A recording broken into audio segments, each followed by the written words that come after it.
اگر منظر نہ ہو تو نظر کس کام کی؟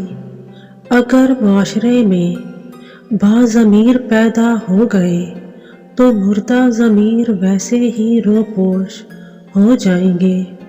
گناہ کی تلاش ہی تو گناہ ہے۔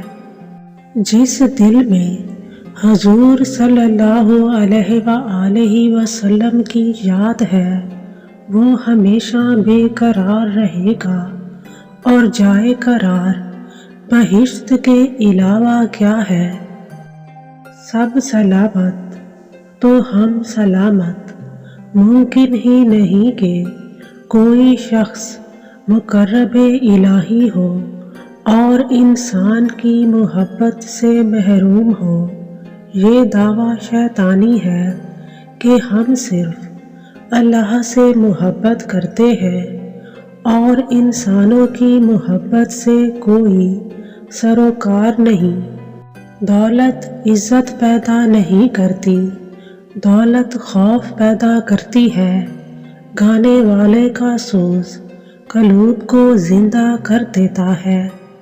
نفس کو اکسانے کا عمل آنکھوں سے شروع ہوتا ہے اور پھر انسان ایک درندے کی طرح اپنے شکار کی تلاش میں سرگرداں ہو جاتا ہے۔ خالق کے خیال کو چھوڑ کر مخلوق کے خیال میں گم ہونے والا انسان دین و دنیا کے خسارے میں رہتا ہے۔ ظاہر ضروری نہیں کہ باطن کا عکس ہو۔ رحمت ہوتی ہے اعمال کی عبرت سے بچانے کے لیے۔ دوسروں کی خامیوں پر خوش ہونے والوں، کوئی اپنی خوبی ہی بیان کرو۔ رحمت حق اس شخص کی تلاش میں رہتی ہے جس کی آنکھ پرنم رہتی ہے۔ ہم پیمانے بناتے رہتے ہیں لیکن خود کو ناپنے کا وقت نہیں رکھتے۔